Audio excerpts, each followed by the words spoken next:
A father-like figure who meddled in Elvis's marriage, racked in 50% of Elvis's earnings, and became the suspect in a murder case?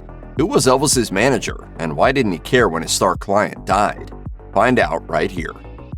Before getting into the relationship between the king and his manager, a quick crash course in the pre-Elvis life of Colonel Tom Parker is in order. Parker liked to present himself as an American man called Thomas Andrew Parker, but he wasn't a born and bred West Virginian any more than he was a military colonel. His true identity was Andreas Cornelius van Kook, an illegal immigrant who was originally from the Netherlands, and he may or may not have decided to leave his family behind and try his luck stateside after becoming a person of interest in a murder case in his original hometown of Breda. That's a whopper of a backstory, and things only got stranger when he started his new life across the pond. While he did serve in the U.S. military in the early 1930s, Parker never achieved any lofty ranks beyond a private. Interestingly, this period in his life came to an abrupt end after he was imprisoned for desertion, diagnosed as a psychopath, and kicked out. However, he eventually received the honorary title of colonel from the governor of Louisiana in 1948. Parker had a circus background from his years in the Netherlands, and after his unsuccessful time in the military, he resumed this career path. In the late 1940s, he started gravitating toward the music industry. Elvis Presley and Colonel Tom Parker first met on February 6, 1955, but the story of their eventual business team started well before that. In 1954, a man named Oscar Davis saw Presley live and met the singer and his manager Bob Neal. At the time, Parker was already an established presence in the entertainment industry, having promoted a vast wealth of country music stars and even early Western actor Tom Mix. Davis believed that young Presley would be a perfect protege for the Colonel, and his recommendation made Parker intrigued enough to attend a show in January 1955. This convinced him to set up a February 6th meeting with Presley's people. Parker signed up with Presley in August, initially acting in an advisory position while Neal remained Presley's official manager. However, it was the Colonel who negotiated Presley's move from Sam Phillips' comparatively small Sun Records to the much larger RCA Records in November 1955. This was no mean feat, because Phillips demanded a then unprecedented total of $40,000, the equivalent of roughly $436,000 in today's money, for the deal to go through. You have to keep in mind, I was working with untried, unproven people, which was what I wanted to do. Soon after the RCA move, Parker took over as Presley's one and only manager in 1956 and retained control of the singer's affairs until well after Presley's death. Colonel Tom Parker wasn't afraid to meddle in his clients' personal affairs. For instance, Parker was shocked when Elvis Presley became interested in 14-year-old Priscilla Beaulieu in 1959, fearing that the king would ruin his career like Jerry Lee Lewis when the latter married his 13-year-old second cousin in 1958. As a result, Beaulieu's existence was kept under wraps, and Presley maintained his image as a desirable bachelor, all the way down to publicly dating numerous women. However, the winds changed as the years flew by, and in 1967, it was time for Presley and Beaulieu to get married. According to Alana Nash's book, The Colonel, The Extraordinary Story of Colonel Tom Parker and Elvis Presley, Parker had likely been toying with the idea for quite some time. A 1961 press release discussed the prospect of the stars' eventual marriage at some length, and even painted the Colonel as a fatherly figure who might very well bestow his advice on the matter. The book posits that Parker's motivation to get Presley hitched was to stop his wild behavior and avoid violating the morals clause in his contracts. The fact that Elvis was reportedly interested in acquiring the services of girlfriend Anne Margaret's manager may also have factored into the situation. As for Presley, he may have been less than keen about the situation. Reportedly, his housekeeper found him weeping before the wedding and admitting that he was being forced to go through with it. Though Elvis Presley is certainly a rock and roll legend, his movie career failed to light the world on fire. I owe you 7 weeks sorry, plus.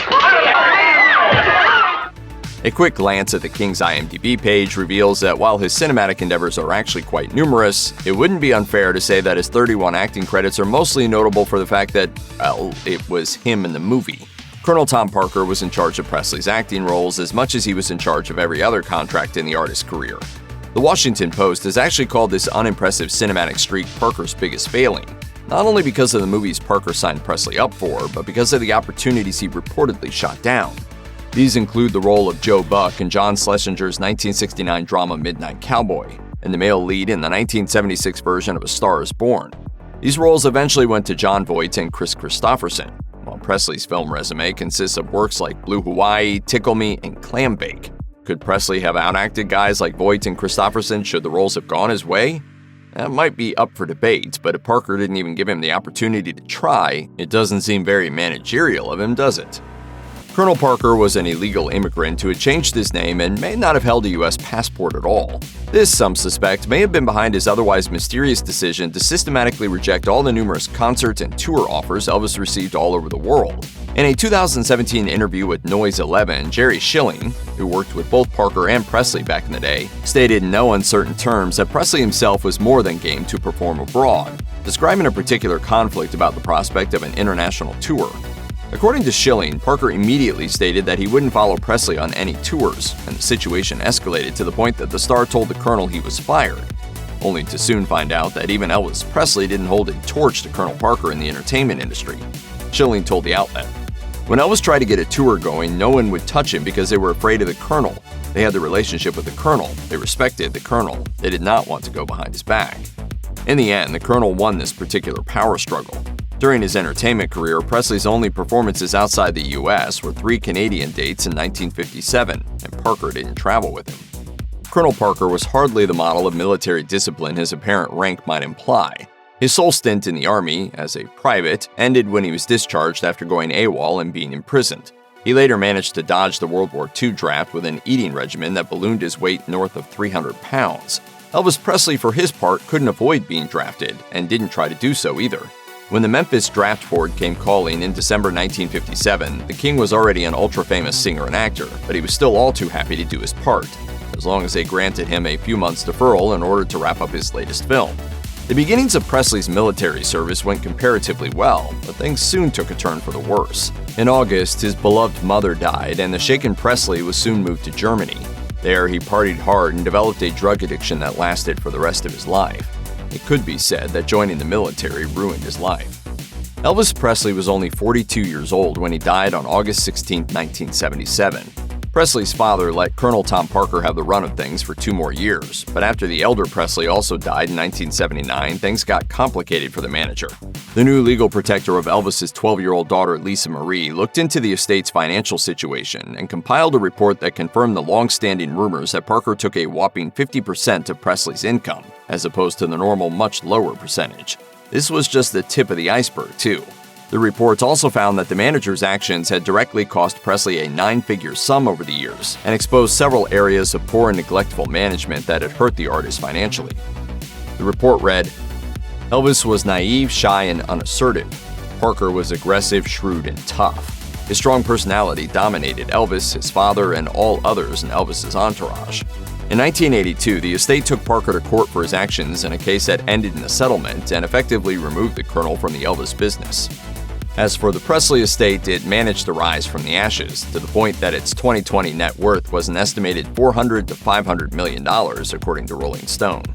Because Colonel Tom Parker has something of a controversial reputation, it's easy to believe that the late manager's acquaintances would be quick to air their grievances about him whenever possible. In an interview with The Late Show with Stephen Colbert, Tom Hanks noted that he expected this when he met Elvis's ex-wife Priscilla Presley. Hanks was looking for her insight for his role as Parker in the movie Elvis. But while Presley did mention that the Colonel had some negative traits, she actually had kind words about him. Hanks described Priscilla's words during the meeting, telling Colbert, "And she said, no, he was a wonderful man, and I wish he was alive today. He took really great care of us. He was a scoundrel in his way." This may be surprising to hear from Priscilla, considering that she was there when the estate's investigations revealed a court battle-worthy amount of financial shady stuff about the Colonel. Yet, even after the case was settled, she didn't seem to hold too much ill will. Priscilla told the Los Angeles Times in 1989, "I saw how Elvis lived and saw his relationship with Colonel Parker, so I think I have a much better understanding of it than the outsider who comes in and says, 'Oh my God, this was robbery.'" It's only natural that the relationship between a manager and an artist is a professional one. However, because Elvis Presley and Colonel Tom Parker worked together for such a long time, it's tempting to assume that the pair developed at least some amount of camaraderie and friendliness over the years. After all, they were both instrumental in steering the good ship Elvis. Yet, as Richard Harrington of the Washington Post has noted, there's no real indication that Parker much cared for his protege, at least beyond the money he brought in.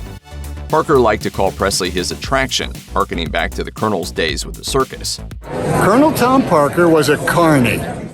Reportedly, his first words after learning about Presley's death were even more telling. According to the Washington Post article, the Colonel said, "This won't change anything." Harrington also writes that while Parker was certainly a good promoter, his narrow, finance-focused vision meant that the manager didn't really understand, let alone care about, the cultural impact of Elvis. That said, Parker ended up steering the star toward projects that removed him from his original allure of dangerous rock and roll. Check out one of our newest videos right here. Plus, even more grunge videos about your favorite stars are coming soon.